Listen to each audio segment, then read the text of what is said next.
drug was submitted to the FDA, approved by the FDA. Then came the issue of where to manufacture it, how to distribute it, hire, I guess, a sales force. How did to get it out to the clinicians who would be most the ones who would be using the drug? What were some of the steps involved there? Well, the first thing was getting it manufactured, and this was in the sodium mannitol solution. And rather than having a drip or a large vial to administer, the only place we could find was a small laboratory outside of Chicago that could do the manufacturing of the product for us.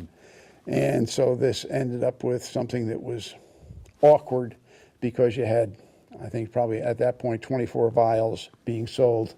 And that meant each vial had to be reconstituted, and it took time and took a considerable amount of energy to keep this thing moving in the right direction when it was being called for an MH problem.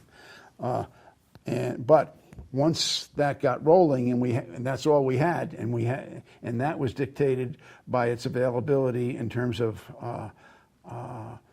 the vials that we had.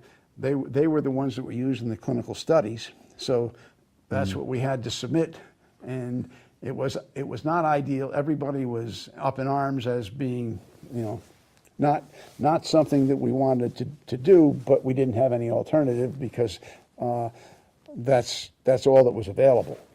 Right. A lot of people ask, why is it sold in vials that contain only 20 milligrams when you need, 10, 12, 15 vials to initiate treatment? Right, and that was because that's the only place we could find that could prepare anything for us to get